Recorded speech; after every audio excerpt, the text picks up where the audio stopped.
అందరికీ నమస్కారం అండి. తెలంగాణ రాష్ట్ర ప్రభుత్వ ఉద్యోగులకు సంబంధించి పెండింగ్లో ఉన్నటువంటి 5 విడతల కరువు బత్యానికి సంబంధించి కొత్త పీఆర్సీ పే స్కేల్స్పై కీలక నిర్ణయాలు. సో ఈ వీడియోలో వీటి గురించి పూర్తి వివరాలు అయితే తెలుసుకుందాం. ముందుగా వీడియోని సపోర్ట్ చేసే అందరూ కూడా వీడియోని ఒక లైక్ చేసి మీ తోటి ఉద్యోగ మిత్రులకు వీడియోని అయితే షేర్ చేయండి. విద్యా ఉపాధ్యాయుల సమస్యల పట్ల ప్రభుత్వం స్పందించాలి. యూటీఎఫ్ జిల్లా అధ్యక్షుడు షేక్ రంజన్. సో ఇక్కడ రాష్ట్ర ప్రభుత్వం విద్యా ఉపాధ్యాయ సమస్యల పట్ల తక్షణమే స్పందించాలని యూటీఎఫ్ జిల్లా అధ్యక్షుడు షేక్ రంజన్ డిమాండ్ చేశారు. రాష్ట్ర ప్రభుత్వ ఉద్యోగ ఉపాధ్యాయులకు సంబంధించి పీఆర్సీ కమిటీ వేసిందని, ఆ రిపోర్ట్ను వెంటనే ప్రకటించి అమలు చేయాలన్నారు. ఉద్యోగ ఉపాధ్యాయ సమస్యలపై రాష్ట్ర ప్రభుత్వం ఊరించడం తప్ప చేతల్లో చెప్పడం లేదని ఆరోపించారు.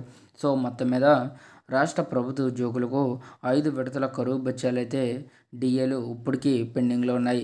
ఇవన్నీ కూడా క్లియర్ చేస్తే ఒక్కో ఉద్యోగి వారి యొక్క బేసిక్ పే ప్రకారంగా 2 నుంచి 3 లక్షల వరకు అమౌంట్ అయితే అందే నేపథ్యంలో త్వరగతిన ఈ అమౌంట్ని అయితే క్లియర్ చేయాలంటున్నారు.